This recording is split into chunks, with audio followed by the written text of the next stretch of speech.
अखिल जगस्वामी साम सदा शिव मल्हारी मणिवल्ल संहारक ऐश्वर्य प्रदाता शक्तिदाता जयदुरी गणाधीशित आदिरुद्र श्री मातंड भैरवा।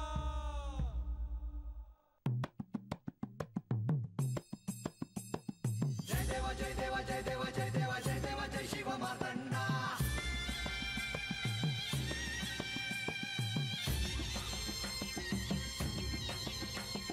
जय देव जय देव जय देव जय देव जय देव जय शिव मातंडा। हरिवर्धन मल्हारी तुझी प्रचंडा। अगडतून नगारा सोन्याची जेजुरी देव गेले जेजुरा निळा घोडा। अगडतून नगारा सोन्याची जेजुरी देव गेले जेजुरा निळा घोडा। पाव में तोडा कमरी कर पटा मिहिर मस्तकी तुरा। खोबऱ्याचा कुटका भंडाऱ्याचा भडका बोल अहंकारा सदानंदाचा येळकोट सदानंदाचा येळकोट। जय देव जय देव जय देव जय देव जय देव जय शिव मातंडा। जय देव जय देव जय देव जय देव जय देव जय शिव मातंडा। हरिवर्धन मल्हारी तुझी प्रचंडा। जय देव जय देव जय देव जय देव जय देव जय शिव मातंडा। हरिवर्धन मल्हारी तुझी प्रचंडा।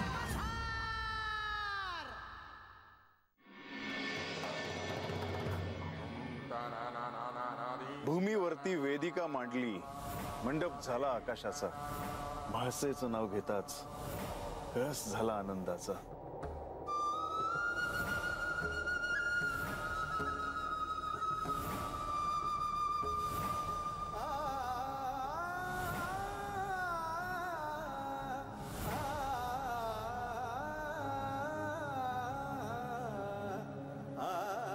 एकही गोष्ट मनासारखी होत नाही।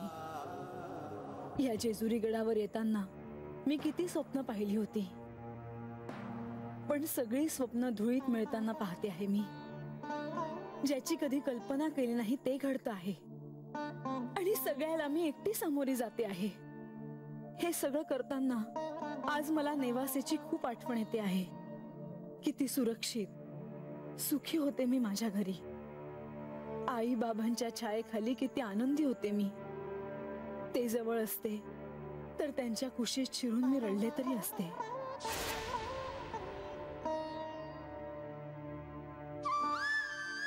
बाबा, तुम्ही 2 शब्द बोलला असता तरी मला किती आधार वाटला असता, पण खूप दूर आहात तुम्ही आणि मी इथे एकटी। श्री खंडेरायांशी तुझा विवाह होण्यास अजून मोठा कालखंड जायचा आहे। 12 वर्षांचा कठोर वनवास संपल्याखेरीज तुझा आणि श्री खंडेरायांचा विवाह होणे शक्य नाही।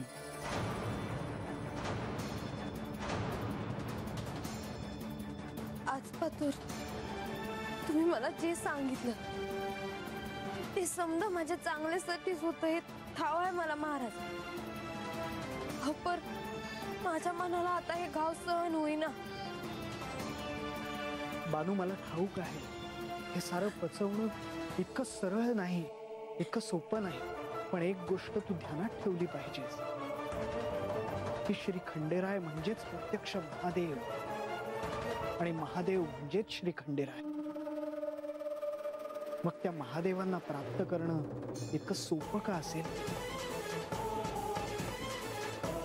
समजते मला महाराज, समजा समजते, कळतंय। या मनाला कसं समजावू? अहो अजून किती परीक्षा द्यायची आहे ना, तुम्हीच सांगा। महाराज तुम्ही माझा गुरु आहेसा, तुम्हीच सांगा आता मी काय करावं? बानू, मी तुला आता जरी असं सांगितलं असलं की तुझा आणि श्री खंडेरायांचा विवाह होण्यासाठी अजून बराच काळ जायचा आहे, तरीही हा एका कठीण परीक्षेचा काळ आहे असं समज।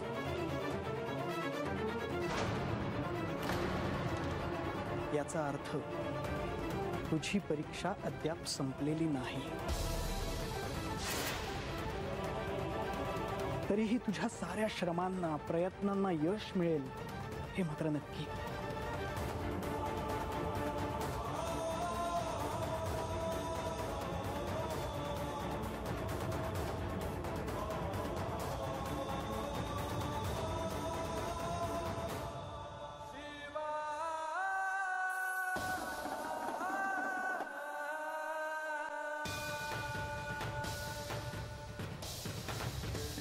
बानू, ज्या दिवशी श्री खंडेरायांचा वनवास संपेल त्या दिवशी ते तुझ्याशी विवाह करण्यासाठी इथे येतील, तुला दर्शन देतील.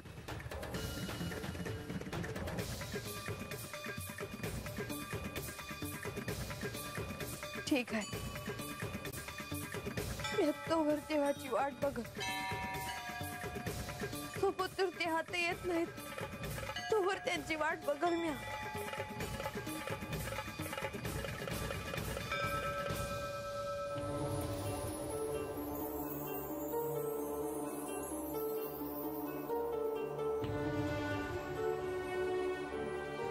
देवा, मी योग्य तेच केले ना?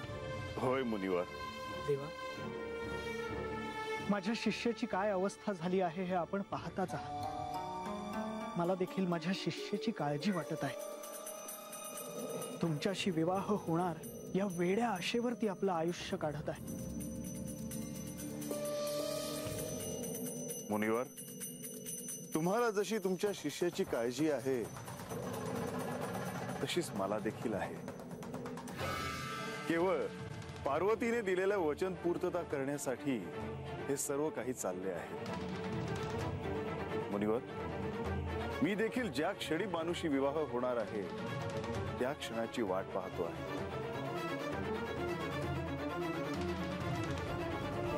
देवा, भविष्यात जे घडणार आहे ते घडल्या वाचून राहणार नाही. पण देवा, मला एक सांगाल? विचारा मुनिवर. बानूशी तुमचा विवाह जेजुरीत तर होणे शक्य नाही, कारण जेजुरीत श्री म्हाळसा देवी या विवाहाला कधीच संमती देणार नाही.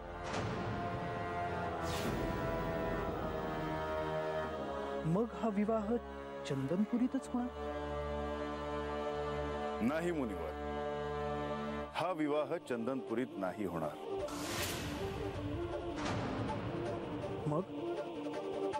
मग हा विवाह कुठे होणार? म्हणजे दुसऱ्या एखाद्या विवाह स्थळाचा आपण विचार करून ठेवला आहे का? होय मुनिवर. कोणत्या देवा?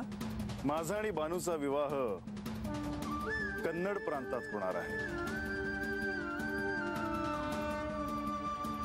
कन्नड प्रांतात? आणि ते कसे? मुनिवर, सारे काही आत्ताच सांगितले तर भविष्यात जे काही घडणार आहे त्याची उत्सुकताच राहणार नाही. आत्ता मात्र इतकेच सांगेन की माझा आणि बानूचा विवाह कन्नड प्रांतात माझ्या एका भक्ताच्या राज्यात होईल. नारायण नारायण. देवा, आपली लीला खरोखरच अगाध आहे.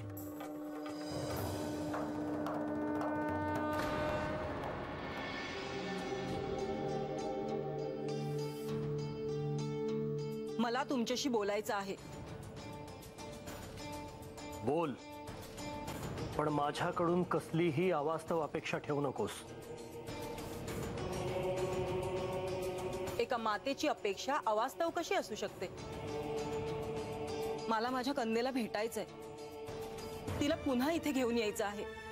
ती कुठे आहे हे तुला ठाऊक आहे का? परंतु मी ठरवले तर ते कळणं मला अवघड नाही. आणि पृथ्वीवर जाण्यासाठी मला तुमच्या अनुमतीची आवश्यकता नाही. म्हणजे माझा अवमान करायचा असे तूही ठरवले आहेस तर? स्वतःच्याच कन्येचा एकदा वध करायला गेला होता आणि आता पुन्हा तेच करायला निघाला आहात. इंद्रपदाला शोभत नाही हे. शची!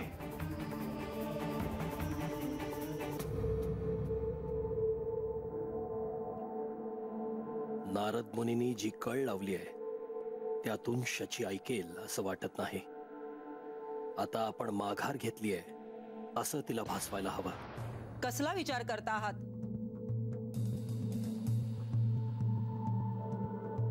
शची, तू पृथ्वी तलावर जाऊ नयेस असा माझा आदेश आहे तुला. परंतु तुम्ही मला एक वचन द्या. तुम्ही बानूला क्षती पोचवणार नाहीत. ठीक आहे, मी तसे वचन देतो तुला. वचन मोडलं जाणार नाही याची काळजी घ्या.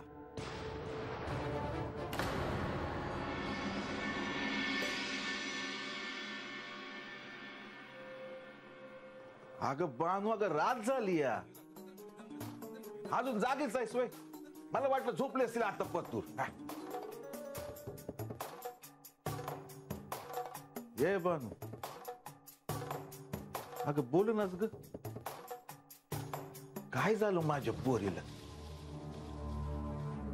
ये बानू, अगं बोल की, मनात काय बी ठेवू नकस बघ. बा, मी माझ्या मायला कधी बी बघितलं नाही. बराच का कुणास ठाव, मला असं वाटतंय का माझी माय माझ्यापाशी हवी होती.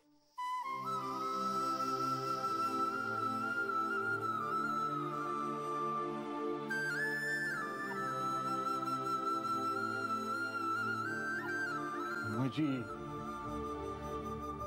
तुझा यो बाप हारला की ग? अगं होय, तुला माय नाही हे तुला कधी बी जाणू द्यायचं नाही असं ठरलं होतं बघ म्या. पण मला नाही करता आलं ते. बाहेर असं कशापाई बोलतोयस र? अरे माझ्या मनात जे आलं तेच सांगितलं म्या. आणि तूच म्हणतोस ना का मनात काय बाय ठेवू नगस म्हणून. अगं होय, तेच म्हणतोय म्या. पण तुला नेमका कशाचा त्रास होतो हे तू कुठं सांगितलंस मला? कसला त्रास? कसलाच त्रास नाही. खरं म्हणजे तुला कसला बी त्रास होत नाही? झालं तर मग मी जातो. होडीवाणी नुसती मोठी झाली आहेस, पण अजून लहानच कोकरू आहे माझं. ती बोल, काय झालं? अगं बोल की. बा, अरे महाराज भेटलं होतं आणि त्यांनी सांगितलं का माझं देवाचं अजून 12 वर्ष लगीन नाही होणार. माझी त्यांची गाठभेट नाही होणार. पोरीच्या लगीनाचा विषय म्हणजे बापाचा जीव की प्राणच जण. पण तुला एक सांगू बानू, मला ना कशाचीच काळजी नाही बघ. अगं भाग्यच म्हणायचं का देवा संग तुझं लगीन होणार आहे. आणि तुझं लगीन जेव्हा केव्हा होईल ना तेव्हा मी असं धडकत लावून देईन ना की समधी वस्ती अशी बघत राहील बघ. हे पोरी, तू कशाची बी काळजी करू नकस. समज ठीक होईल बघ. आणि यो तुझा बा हाय तुझ्या संग. बा, मी आज मला माय हवी असं म्हणले, चुकलंच माझं. आणि माझ्या मनात असा निस्ता विचार जरी आला ना तरी माझ्या मोरात तू बा म्हणून नाही तर माय म्हणून उभा असतोस बघ लागली.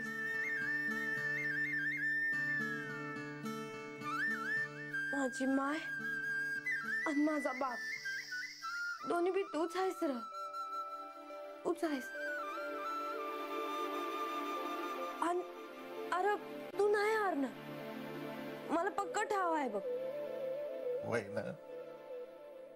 मग पुन्हा मायची आठवण आली असं असं म्हणशील का? नाही.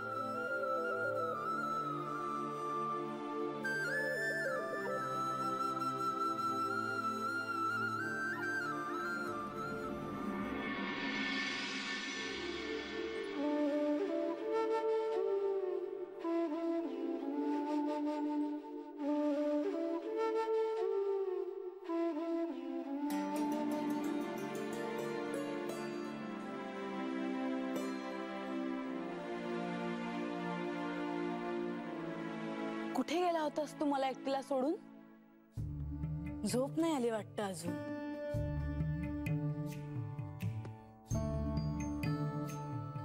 तू असा का बघतो आहेस? तुला काही हवंय का? अरे मग तू असा गप्प गप्प का? तुला मला काही सांगायचंय? माते, मी पहाटे इथून जाणार आहे.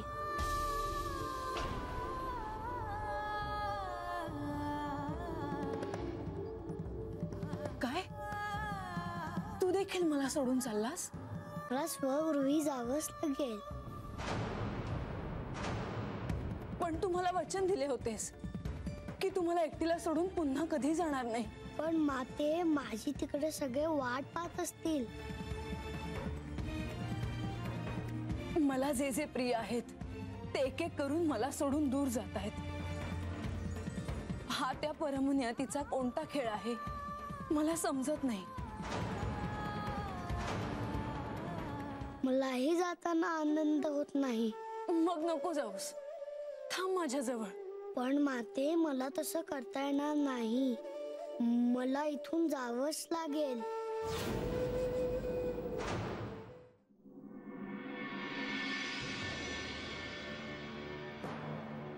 तू गडावर असण्याची मला इतकी सवय झाली होती की तू गडावर नसणार याचा मी विचारच करू शकत नाही. माते, माझी एकच इच्छा आहे. सांग बाळा, मी तुझ्यासाठी काहीही करायला तयार आहे. माते, मी इथून जाताना तू मला हसून निरोप देशील. माझी एक इच्छा आहे, ती तू पूर्ण करशील? हो. मला वचन दे की तू परत येशील. हो, येईन. आणि कितीही काळानंतर आलो तरी ह्याच रूपात येईल.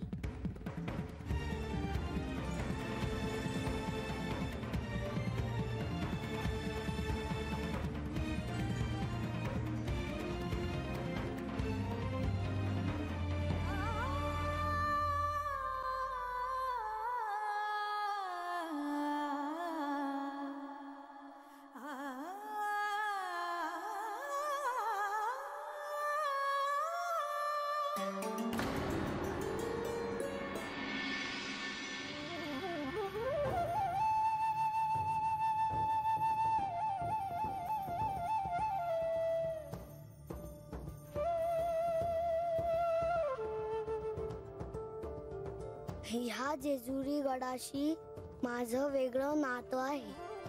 खरं तर या मल्हारी चरित्रात मी येणार हे ठरलेलं होतं. पण इथून मला काही काळासाठी जावं लागेल आणि वेळ प्रसंगी पुन्हा यावं लागेल.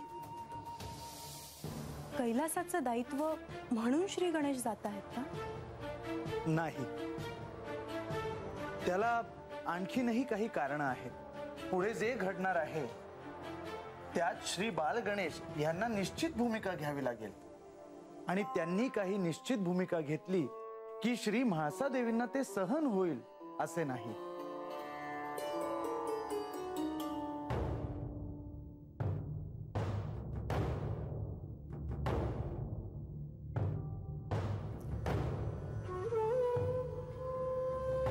बाल गणेश, तुमच्या प्रस्थानाची वेळ आता समीप आली आहे. तर बालगणेश, तुम्ही इथून जाणं खरंच आवश्यक आहे का? हो लक्ष्मी देवी. पण तुम्ही जर पुन्हा कैलासात निघून गेलात तर म्हाळसा देवींना सांभाळणं अधिक कठीण होऊन बसेल. त्यांच्यासाठी का होईना पण तुम्ही थांबावं असं मला वाटत होतं. देवी, श्री खंडेरायांचा बाणाईशी विवाह होण्यासाठी आता अल्प अवधी उरला आहे. म्हाळसा देवींच्या शापाचा अवधी संपताच श्री खंडेराय मूळ रूपात येतील आणि त्यावेळी मात्र श्री बाल गणेश यांना केवळ म्हाळसा देवींची बाजू नाही घेता येणार. असं असेल तर योग्यच आहे. मला मात्र वेगळीच काळजी होती. म्हाळसा देवींना श्री गणेशांच्या मूळ रूपाची चाहूल लागते की काय? मी इथे राहिलो तर असे होऊ शकते. ब्राह्म मुहूर्त आहे. प्रस्थानाला विलंब नको व्हायला.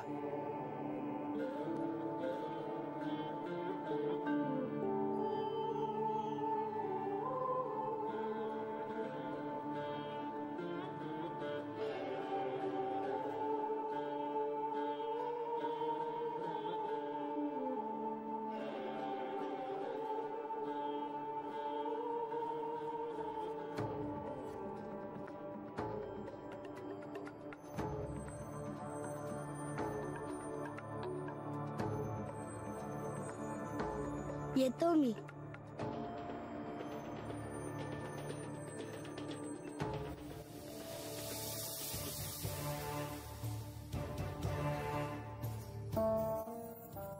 बाळ,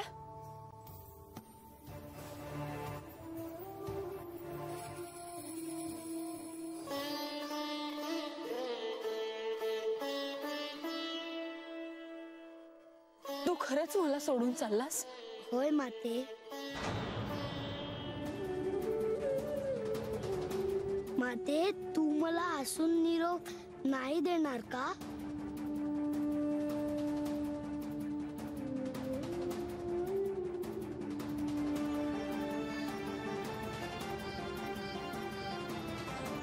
मी लवकरच परत येईल.